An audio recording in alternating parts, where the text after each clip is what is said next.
Mivavaka sika tompoko. Mamitaka anay tokoa ny zavatra rehetra akotranao Jesosy. Na izao tontolo izao, na ny tenanay, saingy soa ihany fa teo ianao. Manambara anay ny lalana marina izay tokony hodiavinay. Ianao ilay fahazavana no angatahanay tari-dalananay mandrakariva, hanafaka anay amin'ny aiziny, ary ampitoetra anay amin'ny fahazavanao. Isaoranay anao satria noho ny fitiavanao sy ny famindraponao, dia afaka mihaona aminao hita amin'ny tetepolonao masina ity izay. Jesosy io, misaotranao izay satria tsy mijery anay araka ny tsy fahamendrenay ianao, fa mijery anay mandrakariva araka ny halehibeny indrafonao. Maro Jesosy tompony sakana, izay mahatonga anay tsy hitoetra eo aminao, mahatonga anay tsy hanaradianao, saingy mino izay. Fa ianao izay efa niantso ny fidy anay, no ampahery anay, ka ahafahanay mandroso hatramin'ny farany, ahafahanay maharitra hatramin'ny farany, satria izay maharitra hatramin'ny farany ho ianao nofonjena. Ankehitriny dia mananteny izay, fa hiteny aminay araka ny fombanao ianao. Amin'ny ranomasina sy mahavonjy no angatana izany Jesosy. Amen. Ampifaliana ry havana ny ara-banantsika rehetra tratr'izao alahady 9 alohan'ny Paska izao. Ny tenin'Andriamanitra izay anjarantsika amin'ity maraina ity dia hitantsika ao amin'ny Jaona. Filazantsara araka Jaona 2:12, 5:30 ary mitsahatra eo amin'ny 7:70. Jaona 2:12, 5:30 ary mitsahatra eo amin'ny 7:70. Toy izao ny vakan'izany amin'ny anaran'i Jesosy. Dia hoy Jesosy taminy: mbola kely ihany no toeran'ny mazava aminareo, mandehana raha mbola manana mazava ianareo, mba tsy hatratranareo ny maizina. Fa izay mandeha amin'ny maizina dia tsy mahalala izay alehany. Raha mbola manana mazava ianareo, dia minomy mazava, mba ho tonga zanaky ny mazava. Rehefa nilazany Jesosy dia niala izy ka niery azy. Nefa na dia efa nanao izay famantarana betsaka izany aza teo anatrehany aza izy, dia tsy mba nino azy ireo, mba hatateraka ny teny nataony Isaia mpaminany hoe: Tompoko, iza no nino ny teny nampitondraina anay, ary iza nampisehoana ny sandrin'i Jehova? Izany no tsy nahaizany nino, satria hoy koa Isaia: efa najamba ny masony sy nanamafy ny fony izy, mba tsy hahita ny masony na halala ny fony, dia tsy hibebaka izy ka tsy hasitrana azy aho. Izany teny izany no nolazainy Isaia, satria nahita ny voninahiny izy ka nilaza azy. Kanefa maro tamin'ny mpanapaka aza no nino azy, nefa noho ny fariseo dia tsy nanaiky ireo, fa nirao havoaka hiala amin'ny sinagoga, fa tiany voninahitra avy amin'ny olona izy ireo, fa tsy ny voninahitra avy amin'Andriamanitra. Ray masonao, manamasinana amin'ny fahamarinana, ny teninao ny fahamarinana. Amen.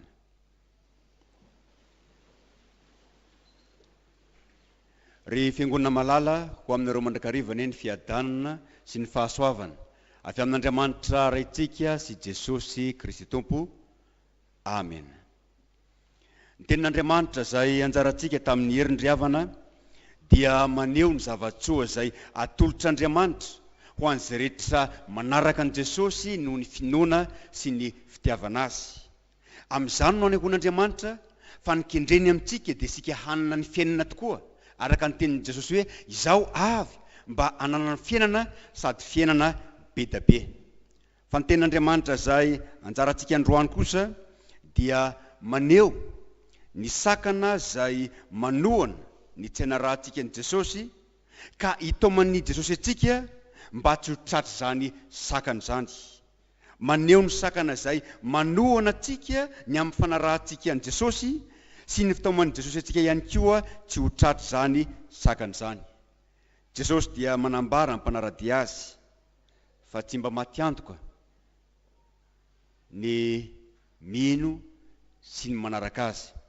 Kanefa Jesosy ihany koa dia milaza fa ilana fahafozana izany fanarahana zany, ilana fiaretana zany, ilana faharetana ihany koa zany.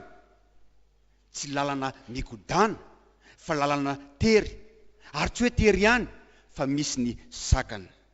Dia tsinona fa ny fahavalo kanefa velon'Andriamanitra hitranga ihany koa zany, tsy noho ny fisiany fahavalo ihany, fa mba hahatonga antsika hitomba amin'ny finoana, mba hahatonga antsika hiankina mandrakariva amin'ny Jesosy ilay nifidy sy niantso antsika.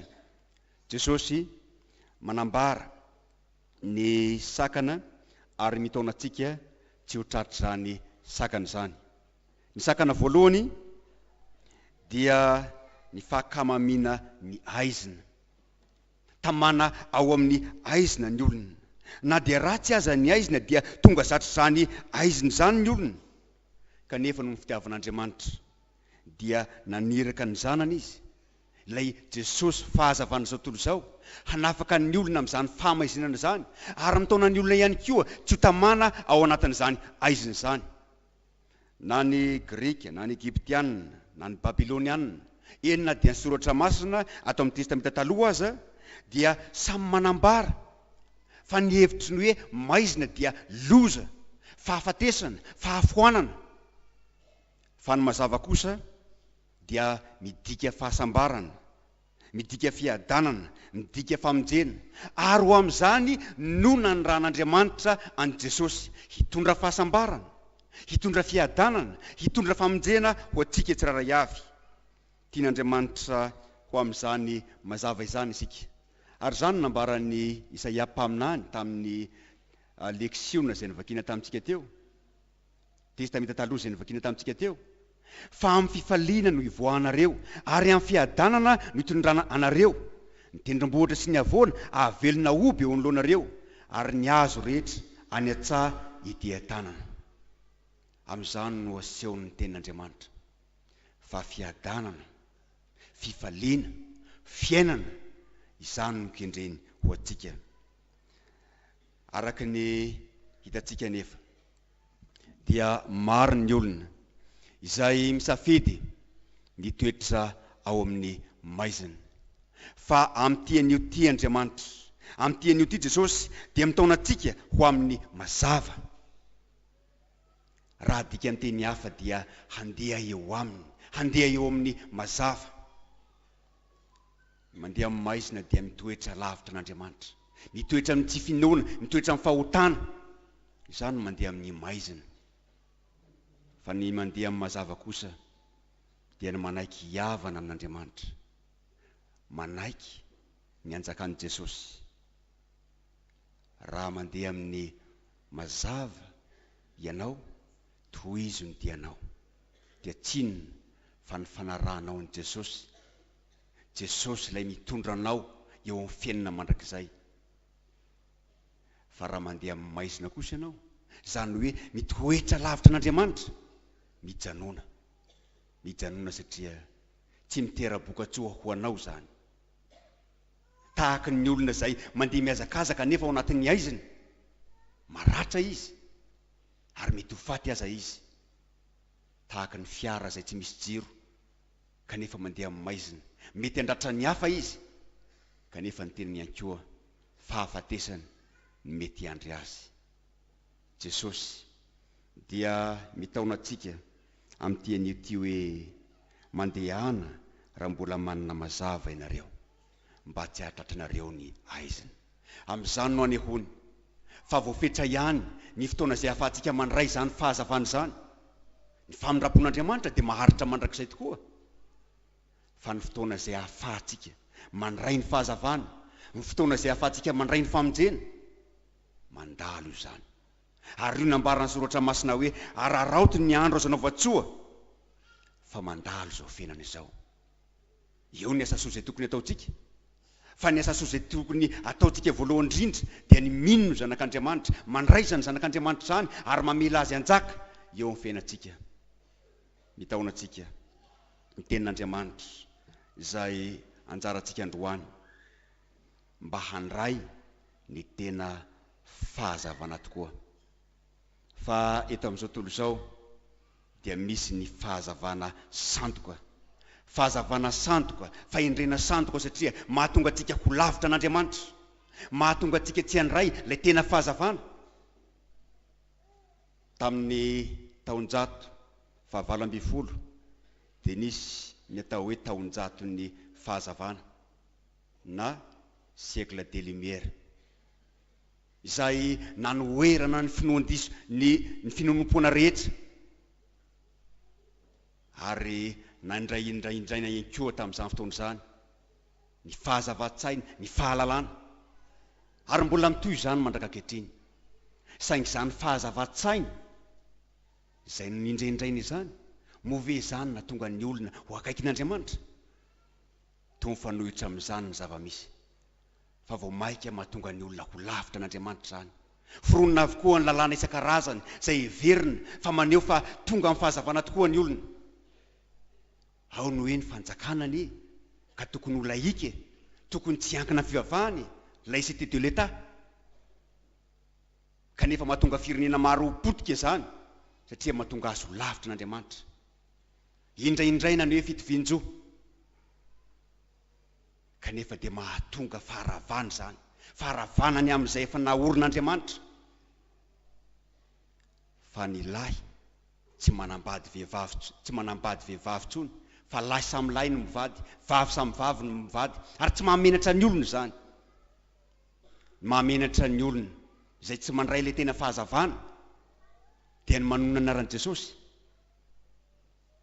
fa raha ny fahadalàna kosa tsy mahamenatra azy zany mitaona antsika ny tenin'Andriamanitra izay anjara antsika androany mba handray ny tena fahazavana iaina zany tena fahazavana zany ary izary zany ihany koa Paoly apôstôly dia nilaza hoe aiza ny endry aiza ny mpandora-dalàna aiza ny mpiady hevitra amin'izao tontolo izao tsy nampidian'Andriamanitra ho fahadalàna va ny fahendren'izao tontolo izao fa ny fahadalàna fitorohiteny no sitrak'Andriamanitra hamonjena izay mino hoy ny tenin'Andriamanitra iverin'ny olona ho fahadalàna ny fitorohiteny laviny zany kanefa izany no hamonjena izay mino izany no hamonjena anao ary tao amin'Andriamanitra ianao handray ny tenin'Andriamanitra izay fahazavana tokoa araka ny tenin'ny mpanao salamo hoe fanilon'ny tongotra sy fanazavana ny lalako ny teninao ny sakana faharoa izay mahatonga ny olona tsy hiroso amin'ny fanarahana sy amin'ny finoan'i Jesosy dia tsy fandraisany ny tenin'Andriamanitra tsy mandray ny tenin'Andriamanitra ny olona maniraka mpanompo maro Andriamanitra mba ahatonga ny olona handray ny famonjeny kanefa misy ny mandray misy ny tsy mandray ny fanoharana izay naovan'i Jesosy azy dia ny hoe tahaka ny vozy afafy misy ny maniry eny ambonin'ny vatolampy misy ny maniry eny an-tsilo misy ny maniry eny amoron-dalana tsy maharitra fa misy kosa maniry amin'ny tany lonaka ary vitsy zany Jesosy eto dia milaza fa hatramin'ny andron'ny mpaminany Isaia dia efa nisy ny fitoriana ny tenin'Andriamanitra kanefa tsy nino izany ny olona hany ka dia vao maika na mahavisin'Andriamanitra ny fony io mila fitandremana ry havana rehefa mandà mandrakariva ny olona mahatonga an'Andriamanitra manamafy ny fony zany haitsika loatra ny tantaran'ny Farao fa rehefa nambara Mosesy taminy ny marina ny amin'ny tokony andefasan'Andriamanitra ny amin'ny tokony andefasana ny olon'Andriamanitra tsy manaiky izy fa mbola tena andevon'ny zanak'Israely vao maika namafisin'Andriamanitra ny fony ary ny hoe mafisin'Andriamanitra ny fony ia mafy ny loza izay hatraminy sambatra isika mbola afaka mandray ny tenin'Andriamanitra izay mitona antsika handray an'i Jesosy tenin'Andriamanitra izay manorotoro ny fo vatsosika mba ho tonga fonofo ka hahatonga antsika handray ny famonjena hahatonga antsika hitoetra amin'izany famonjena izany ary hahatonga antsika ihany koa hizara izany famonjena izany ary isaorantsika Andriamanitra fa maniraka mpanompo maro Andriamanitra hitaona antsika ho amin'ny fibebahana marina hitaona antsika ho amin'ny finoana marina ny anjarantsika dia mino ny teny izay ambaran'ireny mpanompon'Andriamanitra ireny fa ny mpanompo izay lehibe indrindra ny rain'Andriamanitra dia Jesosy Kristy tonga mpanompo izy mba hanambara aminao ny fitiavan'Andriamanitra hanambara aminao ny famindrapon'Andriamanitra hanambara aminao ny fahasoavan'Andriamanitra izay vonina handray anao vonina ny ampahery anao vonina mianao ihany koa ny fiainana mandrakizay tena fahasoavana izany hoe Andriamanitra no manatona antsika amin'ny alalan'ny zanany eo amintsika olombelona dia ny olona izay mitady zavatsoa izy manatona ny hafa izay tadiavana izany zavatsoa izany araka ny obolany taolo hoe foto-kazo vorona ka izay manana manatona. Ny vorona mila alokaloka, ny vorona mila zavatra eo amin'ny hazo, izy manatona. Fa tsy mba toy izany eo amin'Andriamanitra. Fa izy manatona antsika satria tiany ho velona ianao, tiany handray fiainana ianao, tiany handray ny fahazavana ianao, tsy tiany ho very mandrakizay ianao. Fitiavana lehibe izany. Jesosy mahafantatra. Fa raha isika variana loatra eto amin'ity fiainana ty, variana loatra amin'ny zavatra tontolo izao, variana amin'ny zavatra mandalo, ka dia izy manatona antsika, manambara amintsika ny teny pahasoavany. Ny anjarantsika dia mandray izany teny izany.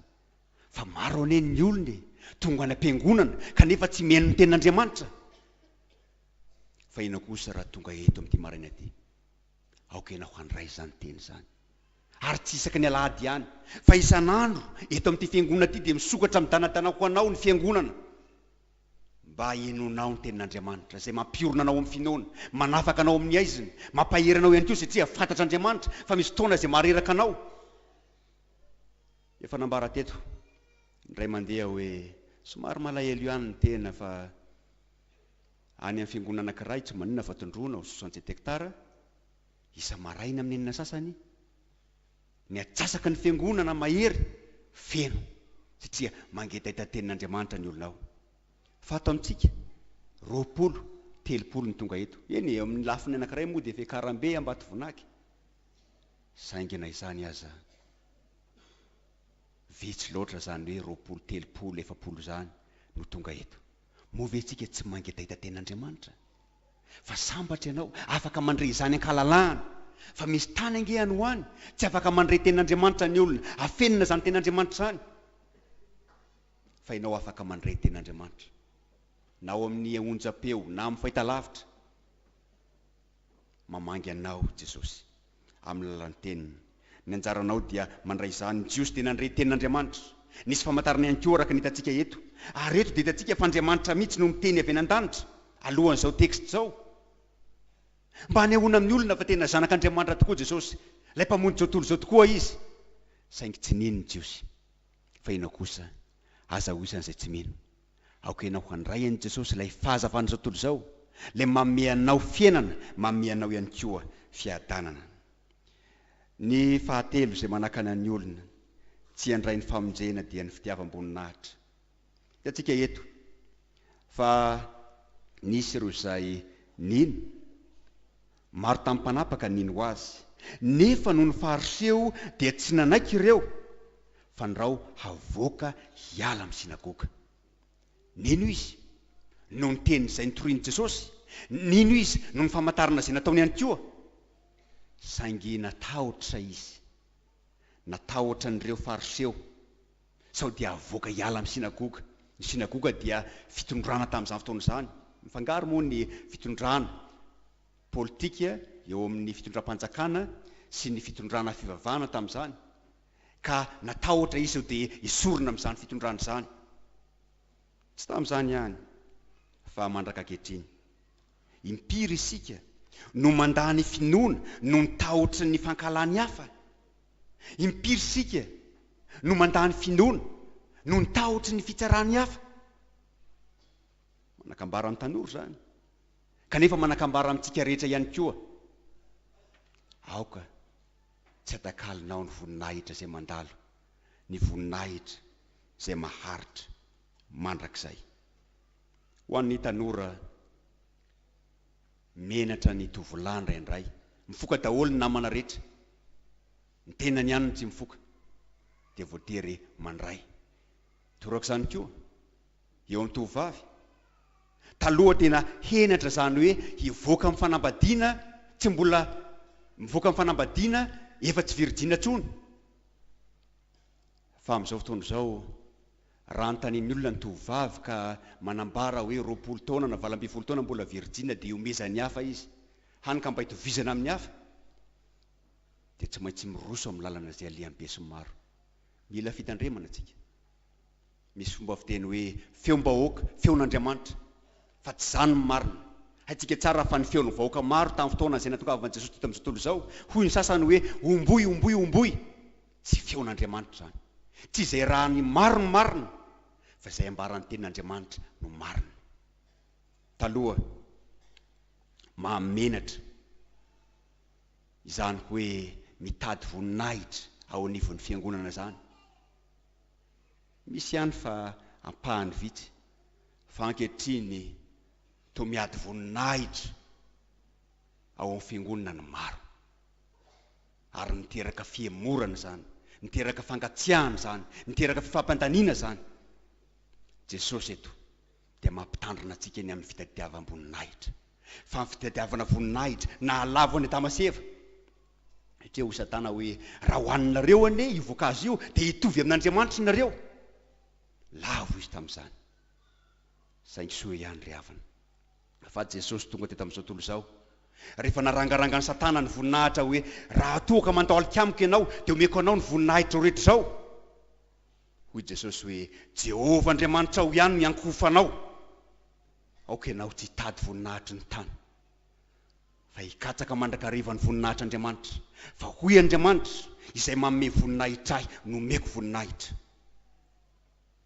Izay mitady voninahitra ao an-tenany tsy afaka hitoetra eo amin'Andriamanitra.